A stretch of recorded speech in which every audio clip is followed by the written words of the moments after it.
Here we are, Benjamin Backer. I'm Saul Spady, the executive producer. We're here at the very beginning of the ElectricElection podcast. We are in the backyard of the chief environmental officer of Microsoft. Pretty cool stuff, man. Pretty epic. And this first episode, I think, just encapsulates what's going to be happening for the rest of this road trip. I mean, the president of one of the largest institutions in the entire world, Cauce, president of the University of Washington, and the chief environmental officer of Microsoft, probably the leading company when it comes to environmental sustainability. I mean, it's pretty epic. And to be in this beautiful location, and there's two beautiful locations, the Anamari episode, pretty beautiful as well. Well, and that's just the theme. For everybody who's listening in for the first time, the intro episode, what is the ElectricElection podcast, you may be asking? It's, well, a road trip across the country to talk to just the people you mentioned, some of the leading minds, politicians, business people, education leaders on the issue that is so pertinent right now. We have fires in California. There are hurricanes that are passing through Texas. Climate change is one of the most important topics in 2020 and onward, and we have to tell it. There is room in the conversation for this topic. Exactly. I mean, we're in the midst of COVID, right? And there's not much that people feel like they can do, but that's not true. I mean, there's so much that we can do ahead of an election, right? We can vote with our dollars, we can vote with our ballots, we can raise our voice. And this podcast series and this trip across the country, it's gonna be tiring. It's gonna be super fun. It's gonna be super engaging. And but it's also just gonna be really inspiring, not just to us, but hopefully to others who are going to see that it's not just the coasts that are fighting these challenges. It's not just a talking point. These are things that are happening. They're happening nationwide. They're happening in rural America, urban America. They're happening in the Midwest all the way to the Southwest. And there's a lot to be inspired by and a lot that we can do to take action. And we're going to find out things that we have never even thought about on this road trip. Well, for sure. I mean, I go back to we've seen black soldier fly larvae eat food waste before with ACC, and we're going to see even well, we eat the larvae. We did. People can go back. That's an Easter egg and a different conversation. But what is the theme of this episode? For me, I think I didn't get to talk with Anamari, but we got to have this great conversation here with Lucas, the chief environmental officer of Microsoft. I think it's public-private partnership. There's not just one thing that can be done. It can be the university taking action, providing the research, and then it's Microsoft investing in that research and later getting return on their investment as a company. Yeah, I mean, as an organization, ACC has been focused on saying like all of the above strategy to solve environmental challenges, but really it's any of the above. And I think that's something that Lucas has talked about that we'll hear more about in the following episode, but also something that Anamari talked about as well. It's companies working with research institutions, working with the government and government at all levels to solve these challenges and throwing things at the wall in a dedicated fashion, really making sure that we're fighting this challenge with every single type of resource that we can, and not saying that this one thing is going to fix it, or this one area is going to fix it, or this one policy is going to fix it. It is going to take a village, as they say, to solve these things. It's going to take an entire country, it's going to take an entire globe, and that includes all sectors of society. We're talking with Microsoft and the University of Washington in the same episode, and there are so many common threads. Well, and we have 29 more episodes to go after this. I hope people keep tuning in, they keep listening. This is just the beginning. This is the first episode. So with that, I think we got to toss it. I didn't get to go visit Friday Harbor. We got to toss it over to our reporter in the field, Benjamin Backer, talking to he's a pretty good guy. Yeah, talking with University of Washington president at UW Labs. Yeah, just 2 months after I graduated. So it's pretty cool to be interviewing Anamari at Friday Harbor Labs in the San Juan Islands for the University of Washington, and the research that they have done to protect ocean ecosystems is absolutely incredible, and I can't wait for people to hear about it. Well, episode 1, podcast conversation number 1, ElectricElection podcast. Ooh, that's a lot. I got to work on that one. We're throwing it out to Benjamin Backer, Friday Harbor Labs.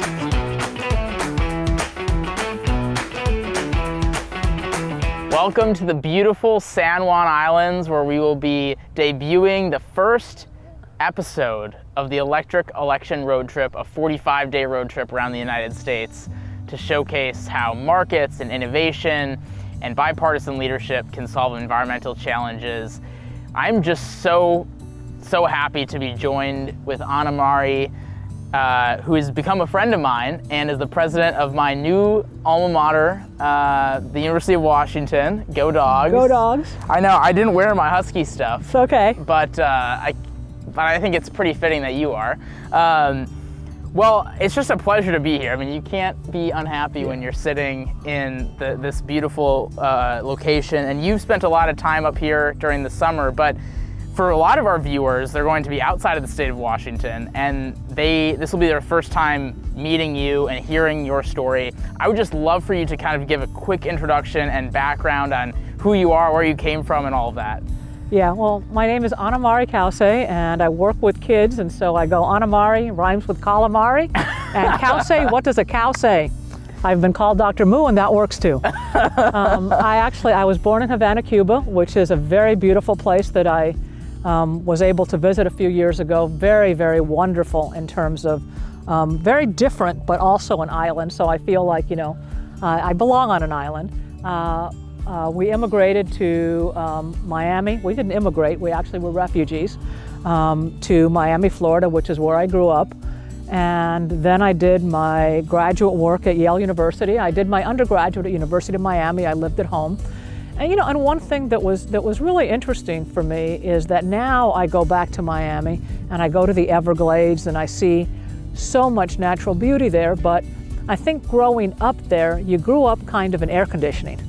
And the idea of, it really was when I came out to the Pacific Northwest, when I came here as an assistant professor. I've been in the Pacific Northwest. I've been at the University of Washington for over 30 years. I came as assistant professor and kind of worked my way through the system. And it was really here that I became an environmentalist, if you want to talk about it that way. It is just so stunningly beautiful that it kind of forces you to get out in it because you can't help yourself. And one of the things that I think is so important about, you know, getting people to go out and see nature and be in nature and feel it is that once you do, you love it and you want to protect it and you want to make sure. It's so important for me. I don't have kids, but I want my great nieces and nephews to have the same kind of experience that I have and to be able to enjoy the wildlife. I mean, here, you get whales that come out, and we have porpoises that jump around, and you just have amazing birds, and the eagles, the osprey. It's just amazing, and you feel like you want to make sure that that's there and that survives you and is there for subsequent generations. It's also very clear what the damage is.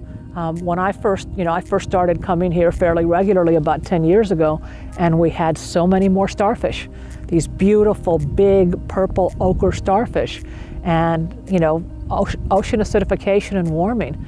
They're beginning to come back, but we went through a whole bunch of years where they just weren't there. And I really do think that being in nature makes you appreciate it, makes you love it. I mean, we're at Friday Harbor Labs, which is a part of the University of Washington. And for those who don't know a lot about the University of Washington, your kind of philosophy as president and the schools has been to be a very pro-environment school. Would you kind of talk about the leadership role that the university has played, why it's played that, what the culture is around it, and kind of where you hope that it goes in the next couple of years? Well, the whole purpose of higher education, I mean, there are multiple purposes, but at the heart, we want to make sure that we are preparing our students to be both to have jobs and to be involved in the world, but also to be good citizens. And no matter how you look at it, we can argue about how fast or how slow climate change is happening, and quite frankly, every time we look at the data, it's happening faster than we think it is. And we can argue about to what degree is it natural and to what degree is it man-made, but there's no question that it is humans that are the only ones that can do something about it. And I think it's really critical for every single student to have a sense of what the environment means. And not just, I mean, I am so proud. We have the largest college of the environment in the country. And what's wonderful about having a college of the environment like ours is that it's so interdisciplinary. But for me, it is critical that no matter what college you're part of, that you have a sense of how the environment fits into it, because we need it everywhere. We want, for example, I mean, we have a fabulous Jackson School that looks at issues like migration. A lot of the migration that we're experiencing in the world, a lot of the issues that are there in terms of refugee population, it's climate driven. There are huge swaths of people that are living on the coast where we're having oceans rising, and that's fueling immigration. Health, right now I'm beginning to worry about the forest fires because I have some respiratory issues, and when there are fires, they affect me.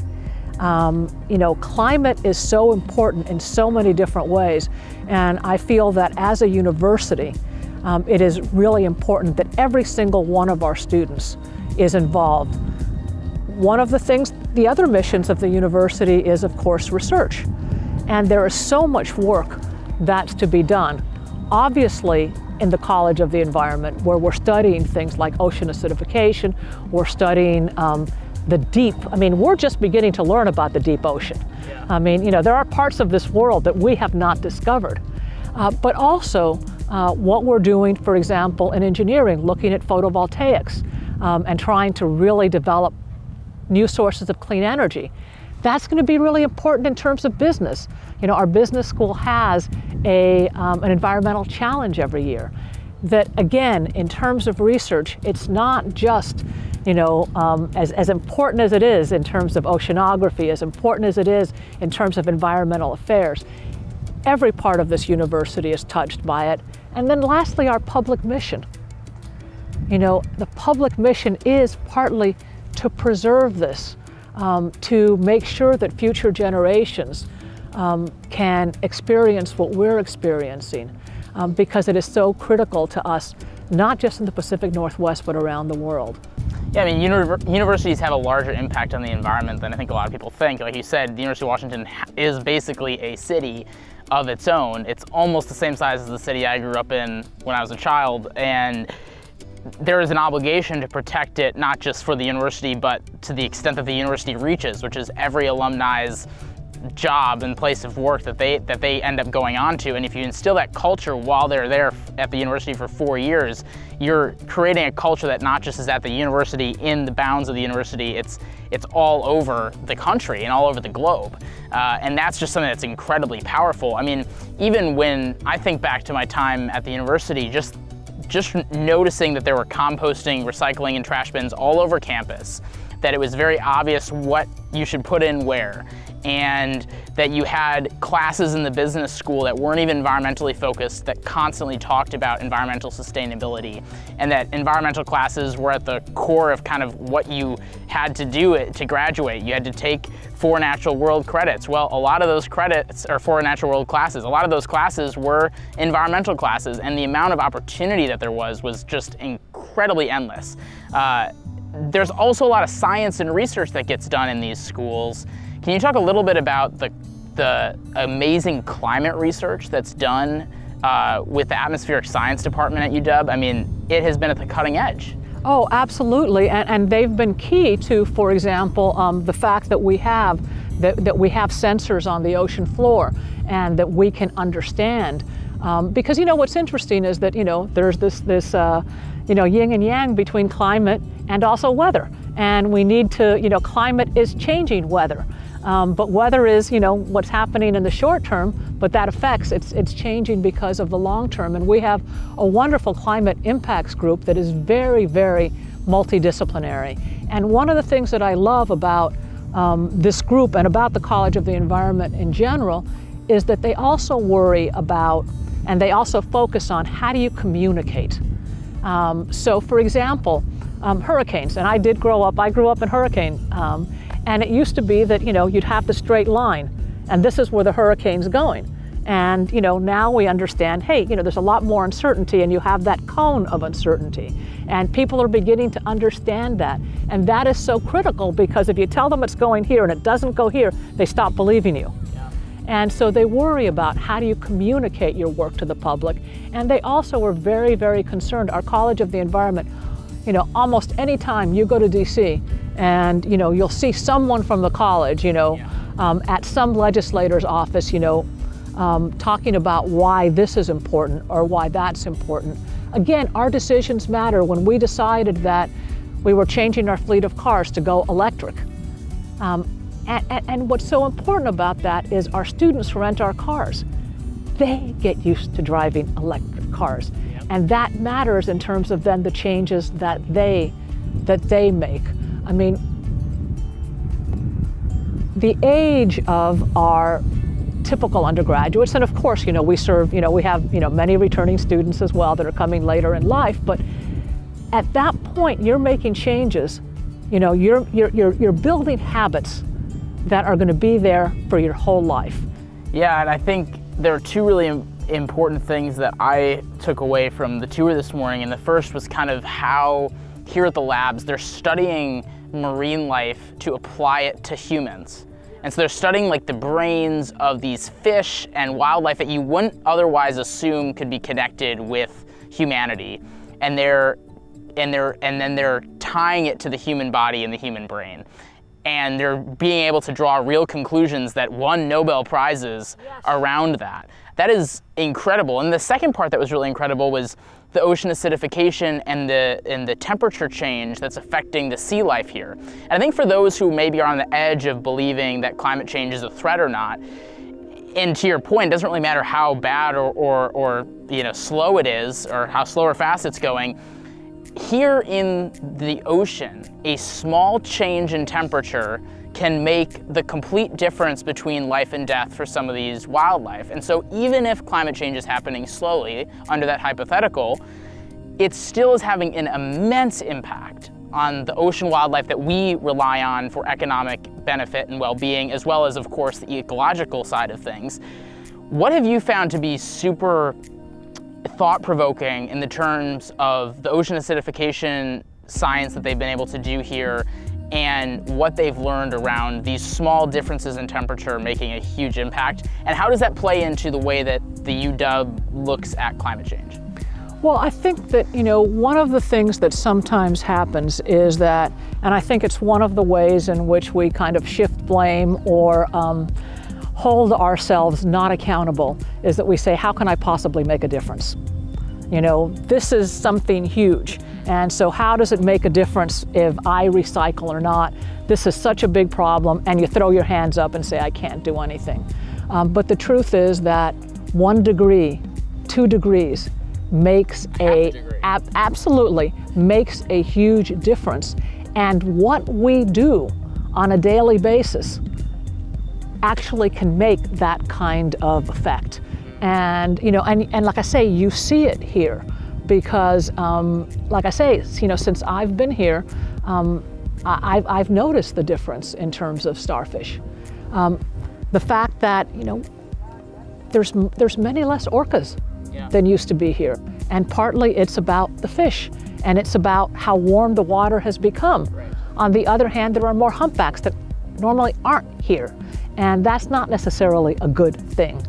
And so you see it. I think that sometimes when you're in the city, in your air-conditioned apartment, or, in Seattle, we don't need air conditioning as much, but, you don't notice it. Yeah. But here, you really, really notice it, because it makes a difference in terms of what you see on a daily basis. One piece of research that I thought I'd mention, because I just find it so amazing, is they're actually studying how starfish regenerate their limbs, and starting to see what can we learn from that in terms of humans that have, lost limbs or that, need to regenerate. I mean, it is, I think that, nature is so magical, and that there's a lot of work going on biomimicry. If we can learn how it is that animals can survive, we can learn so much about humans. Yeah, and I think just in general to that point, making environmental issues tangible to the fact that 100 yards away from us, we can see climate change firsthand. This is not the only place that you can see climate change away from you 100 yards in a firsthand way. Everywhere around the country and around the globe, we have areas where we can see the issues of environmental degradation or climate change firsthand. And to your point, it's hard to grapple with some sort of global problem. But it's a lot easier if you apply that global problem to something that's happening locally, because, you know, sea level rise in Florida is not going to have really an impact on the way people think about climate change here.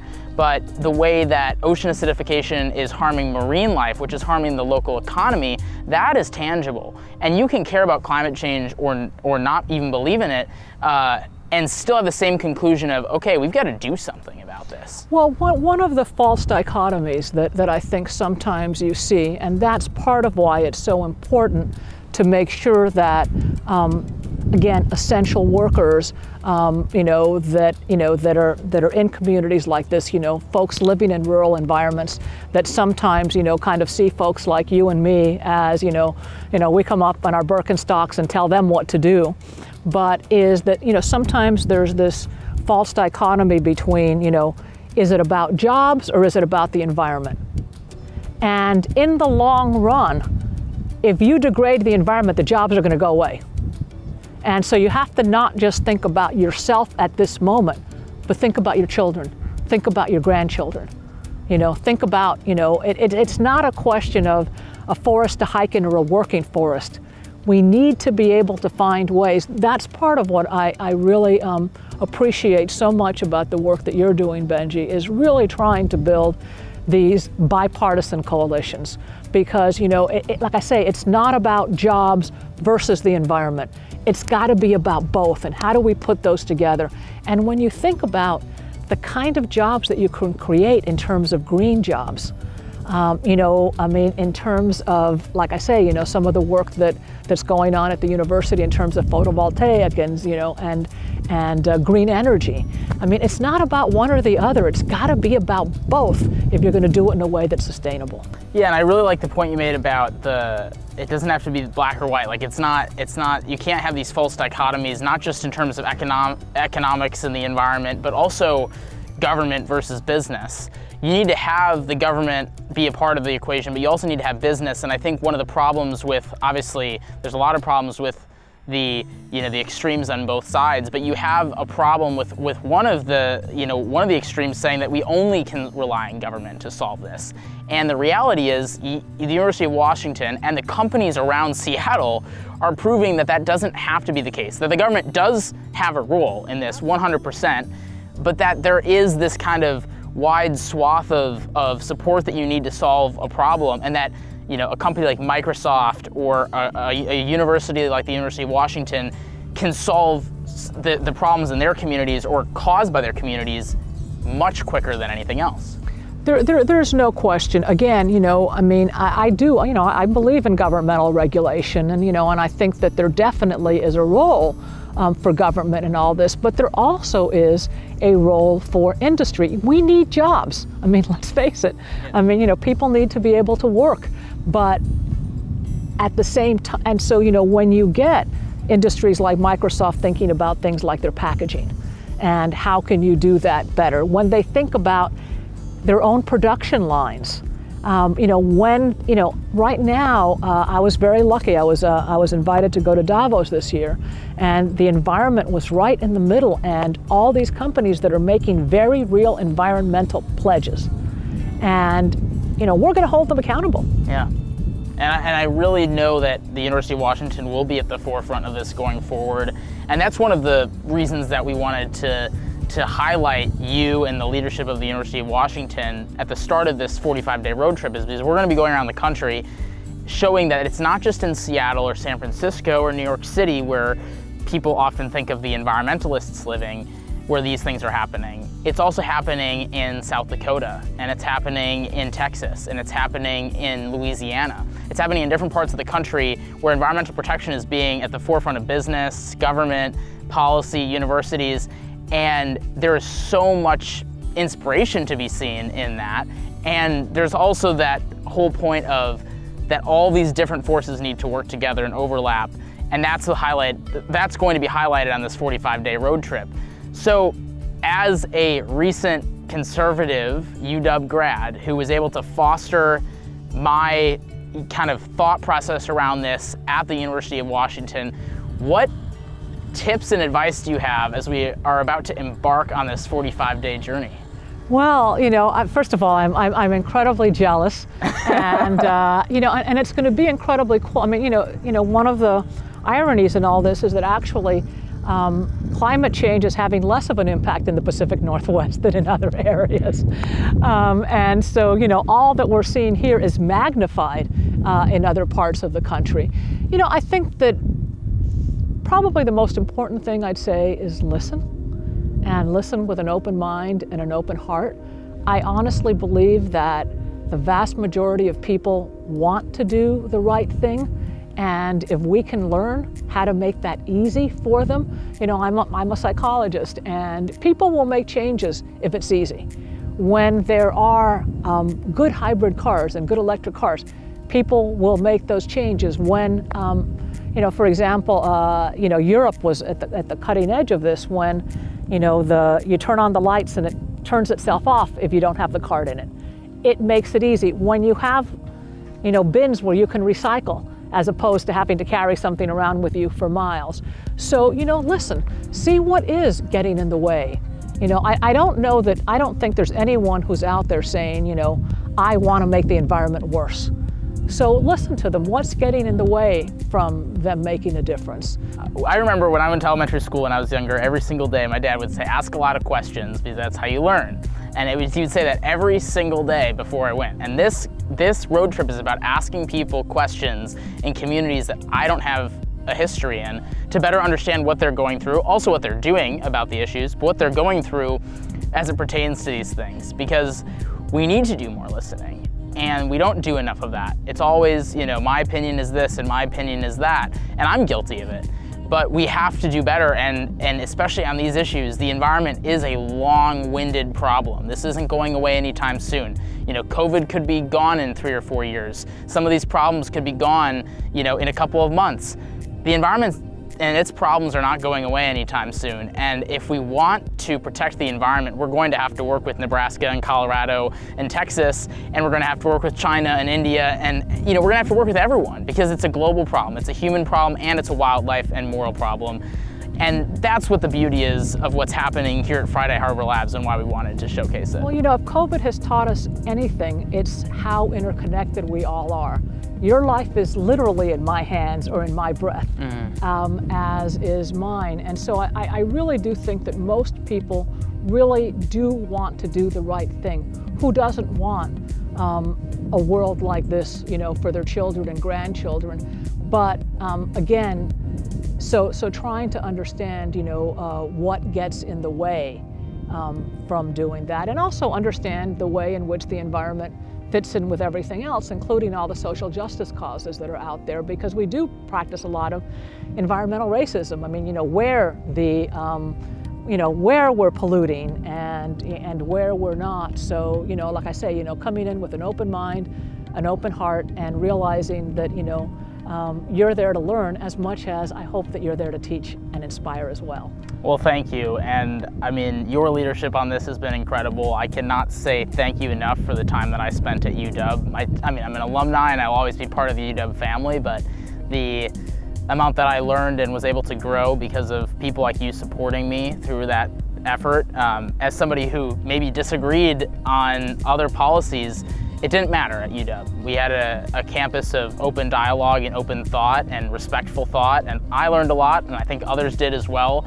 And to be able to be here at Friday Harbor Labs, where I was able to see firsthand the research that's going on here and the incredible leadership, as well as just getting to know how a sea urchin's bodily reaction relates to mine, is just incredible. And that's the type of story that we're hoping to tell more of on this road trip. So I appreciate you taking the time during this crazy time to talk with me. And I hope you noticed that this conversation made the sun come out. It did. Wow. That is incredible. Well, I thank you more than anything for your leadership, and I cannot wait to see what the University of Washington continues to do on the environment. And I can't wait to see what you do.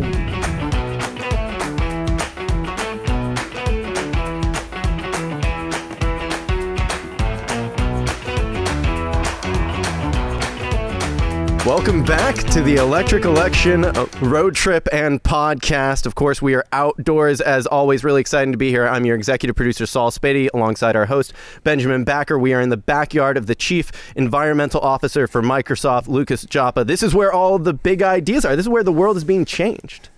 Something like that. Yeah, this is at least where I spend some time splitting wood and thinking about environmental issues. I think, I'm just blessed to be have the opportunity to spend my off time and during the COVID time, my work time in a beautiful place like this. And it keeps the mind on the issue, right? And I think that that's what everybody, every individual, every organization is going to have to start to realize, is that there is no time off for society on the topic of environmental sustainability. It has to be all the time moving forward if we're going to get out ahead of some of the climate issues that we know are going to inflict socioeconomic and environmental damages on our species. And so, yeah, I do think about that while I'm out here and while I'm at work all day. And I just can't imagine a more important thing to be spending time thinking about. Well, and honestly, I mean, you're in such a beautiful location, but it speaks to the fact that a lot of the people who maybe don't fight for the environment every single day aren't constantly reminded about why they should be fighting for it, right? I mean, if you take someone on a hike who's never been on a hike before in a beautiful natural area, they're like, whoa, this is why we should be doing what we're doing. This is why you run ACC. This is why you fight for the environment. Yeah. We need more of that. Like, we need people to be exposed to the environment to know to fight for it, because otherwise they don't have that connection. And I think you living here while also having the role that you have at Microsoft speaks volumes. So, I mean, I want to dive in right away because Microsoft, in my opinion, is in the top 5 and maybe the top company fighting climate and environmental issues right now.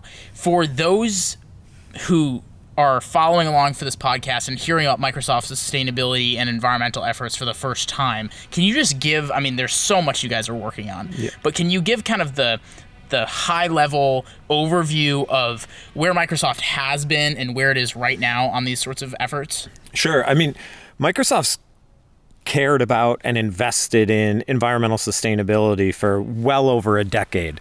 It's been something that we've been looking to make progress on, in fact, and we've been thinking about it through the real diversity that our company represents. I mean, when I joined Microsoft, it wasn't in part of corporate environmental sustainability. It was in our Blue Sky research arm in Microsoft Research.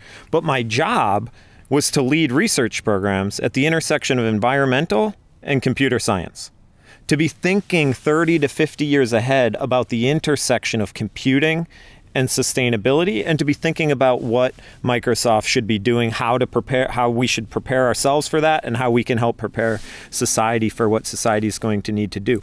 What you're seeing Microsoft do, now is really the beginning of the strategy that has been put together as a result of all of those investments across the past decade or more.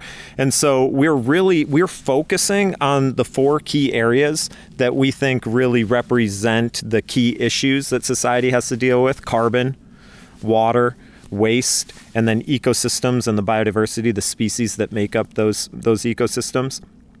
We've been really taking almost like an engineering, playbook perspective on this. We've been doing sustainability sprints, thinking about nothing but carbon for 3 months, nothing but waste, nothing but water. Well, I should say that other folks get to keep thinking about carbon once I have to then go, and really looking and saying, what does the best available science say the world needs to do? And then where's Microsoft on that issue? And where should Microsoft be on that issue? How can we better our own operations, our own business? how can we empower our customers? Back in January, we said we're going to be a carbon negative company. We're going to reduce our emissions by half or more. We're going to physically remove from the atmosphere. Incredible. The rest, thank you.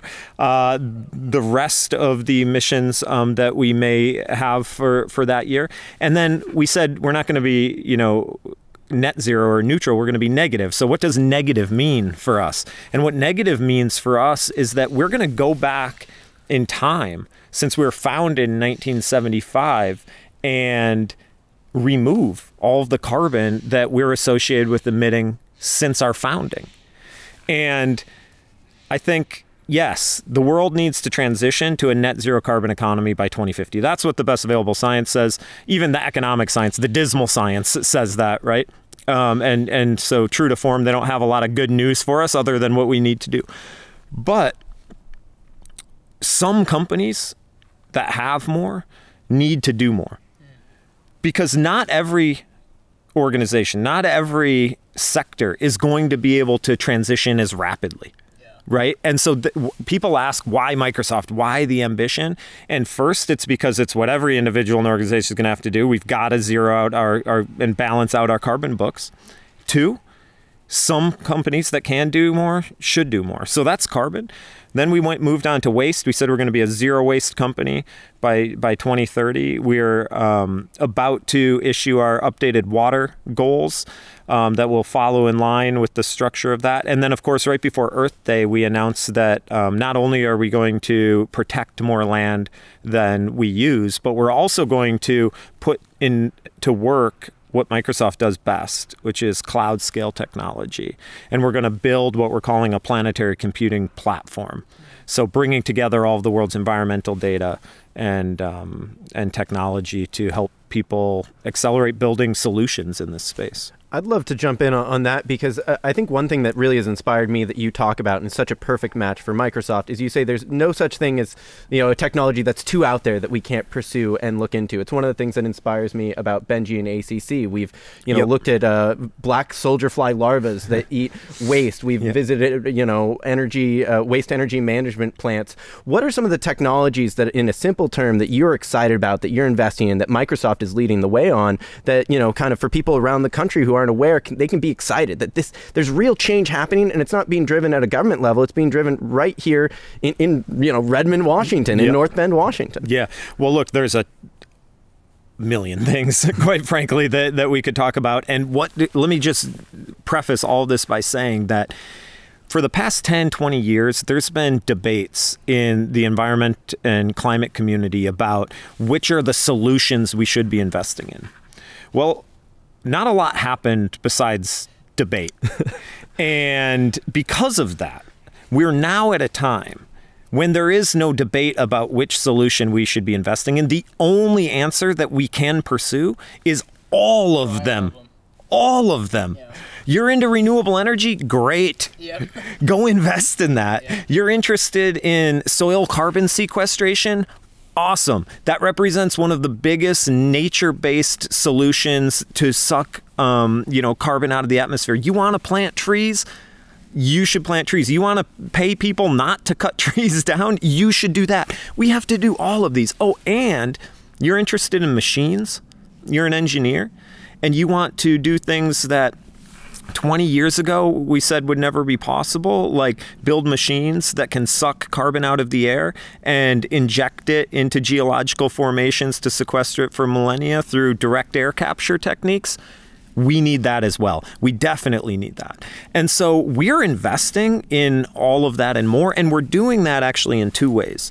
We're doing it as a customer, because as part of our carbon removal efforts, that means we have to pay for carbon removal. Yeah.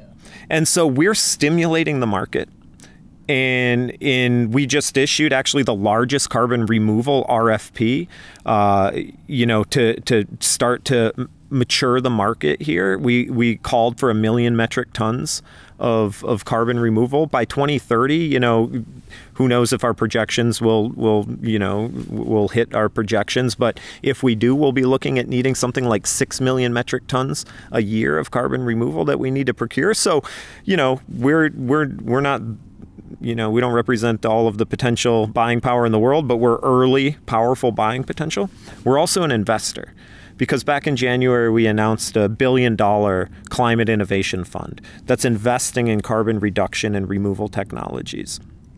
And so that's really the way that we're looking at this. And we have a very ecumenical kind of approach to what we're investing in. You've got proof that this works, and it's a biological solution delivered to us, through the benefits of evolution. We're very likely to be interested in investing. You have a technology approach that can scale and bring the cost curve way down and availability way up. We're interested. And so that's, for us, our response, the most sincere way we can back up that statement, we need to be investing in every solution, is we literally are investing in so many solutions. And I think that kind of throw everything at the wall mentality is what we need more of, because it's less about talking about the problem. I mean, you obviously have to talk about it, and you need to have projections and all those things, but you actually have to start working on it. You have to start taking steps in the right direction. And I think that that's where the flaw of a lot of this conversation has been in the past couple of decades, like you were talking about. We all know that this is a big problem, and we've been talking about it as a big problem for a very long time. But from companies to Congress, there's been a lot of inaction because we've been talking about it instead of actually doing it. And that any of the above approach has been, I think, super beneficial to Microsoft. I guess, why go so deep into fighting this? I mean, obviously you personally care about it, and you think that, based on the science, that we do need to pick up the slack and get started now. But why does Microsoft feel so passionately about this, and what can that teach other companies and consumers in the same way that Microsoft has looked at it? Well, let me come back to that question because I just want to touch on this, throw everything at the wall approach, because I think some people would look at that and say, well, if you're just throwing everything at the wall, you're not putting enough, emphasis on scaling out a few particular things. And I don't think those are exclusive. Mutually exclusive. I think, look, there are, technology. You have to be willing to have a diversity of solutions in front of you and chase the ones that are the most viable or the most valuable. And then when those kind of, prove to be valuable and viable, go big in them. And so, for instance, renewable energy is something that is technologically, there's no question there. Economically, there's no question there. And so what's Microsoft doing? We're transitioning, our entire global business to be powered by 100% renewable energy.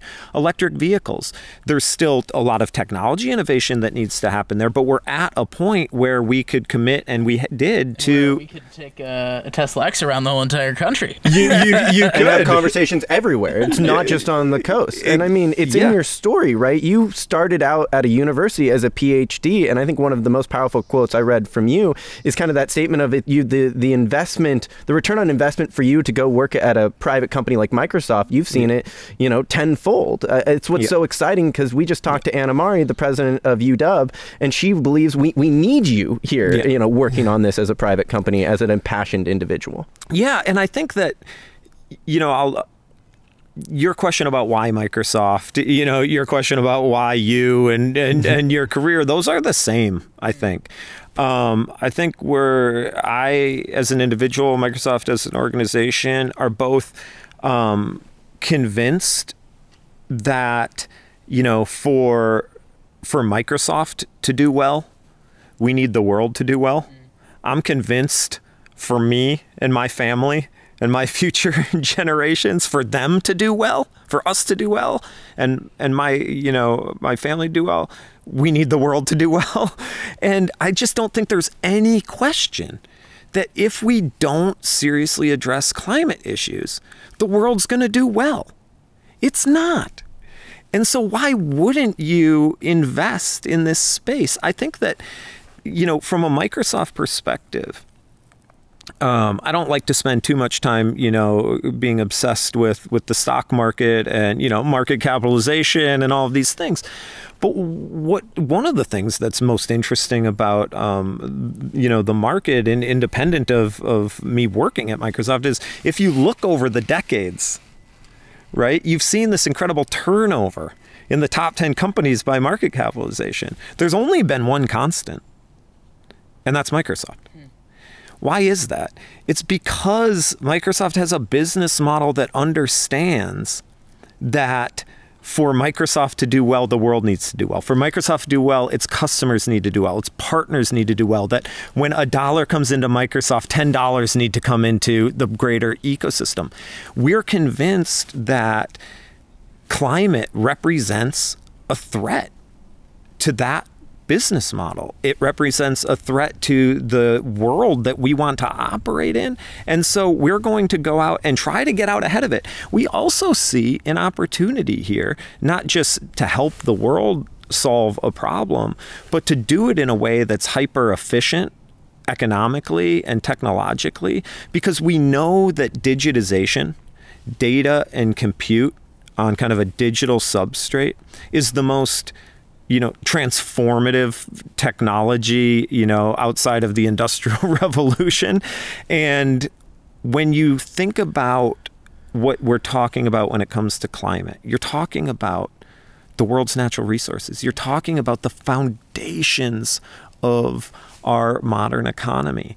And we're convinced that there's a huge opportunity to bring the information age that we live in, the technologies of that age, to the planetary resources that allow us as a species to be successful. I mean, we talk about the information age. It has to be the most narcissistic term the world's ever come up with, because ultimately what we know a lot about is us.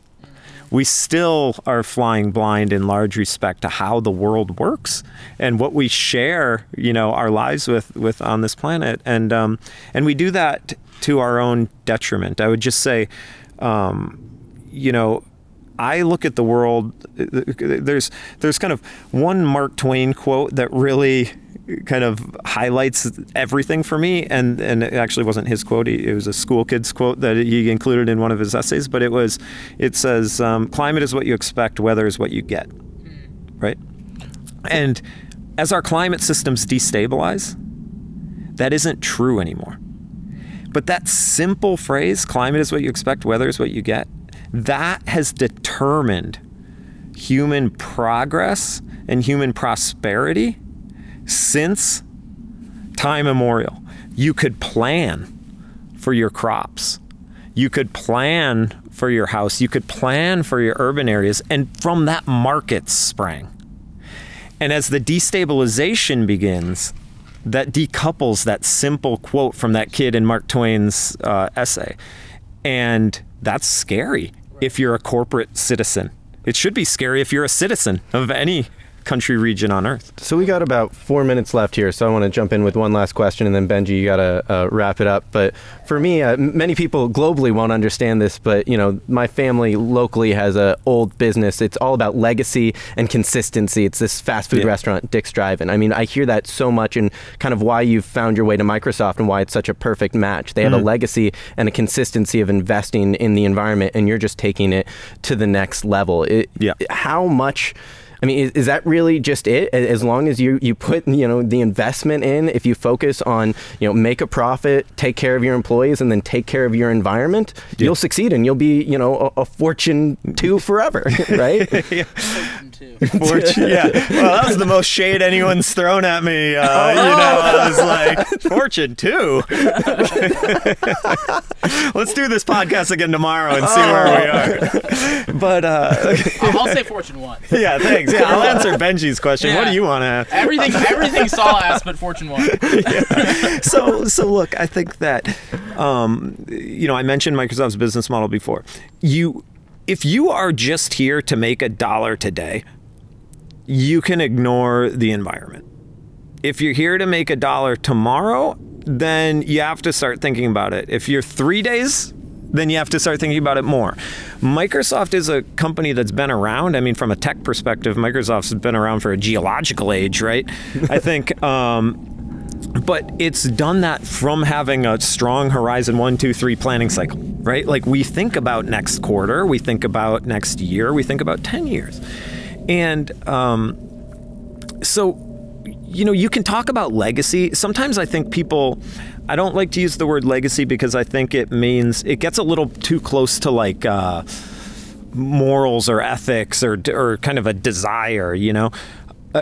And I actually put it much more in just core running a business properly for your employees of today, for, you know, your employees of the future. And if you think that far ahead, then how can thinking about environment, thinking about what your core corporate competency is and how to deploy that to build solutions to improve the overall global human experience, like,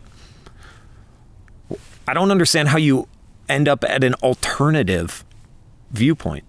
Yeah, so I guess just to wrap up, I mean, you're obviously thinking about the future at Microsoft from the health perspective, economic perspective, the environmental perspective. How can consumers who can help drive this change in the United States with voting with their dollars, how can they accelerate the movement, not only within Microsoft, but within just the consumer culture at large? Yeah. Well, look, I think first, it won't be, surprised that I say this, but just first care. Right. And this gets back to the way you open, talking about people needing to understand. And so that leads them to care and connect. Right. So I do think, the more consumers think about the environmental impacts of their purchasing decisions, the better. The good news is that's already happening. I mean, we're seeing a wave of consumer sentiment and demand and that's never been seen before in this space. Second, hold companies accountable. We talk a lot about voluntary commitments. Well, I don't think anything that Microsoft is committing to is going to be considered as voluntary, right, in 2030 as we think about meeting them. So hold corporations accountable and hold politicians accountable. Tell them you care and make them be transparent, make them be ambitious, and vote with your dollars. That boldness that you at Microsoft and Microsoft have showcased over the last couple of decades, but especially in this past year specifically, I think is just such a great way to kick off this road trip, because we're going to be highlighting these sorts of efforts nationwide, but Microsoft is taking it to the next level. And I think we need a heck of a lot more than that, not just from companies, but from politicians and voters and consumers and everyday individuals. We need that more. And I'm hopeful that that's a story that Microsoft can inspire for others. Well, and I'll close out. It's what inspired it for us. This is the close of episode 1 of the ElectricElection podcast. I mean, you took this seriously. It's not all inspiration. We have to hold each other accountable on this trip and really, get out there and tell this story, because it's so important. It starts at the top with Microsoft, but it's going to go all across the country. So on my side, I got to say thank you, Lucas. It's such an incredible opportunity to talk with you, Chief Environmental Officer at Microsoft. Anything and everything is going to be taken to help save the climate, and that's why we got to get on the road, Benji. And that's all we can do. And we can all do that in our own personal capacities. We can do it as consumers, and we can do it as employees of Fortune 2 companies. I'll hold that one for a while. With that, I'm your executive producer, Saul Spady, our host, Benjamin Backer. This is episode 1 of the ElectricElection podcast. We'll see you guys on the road.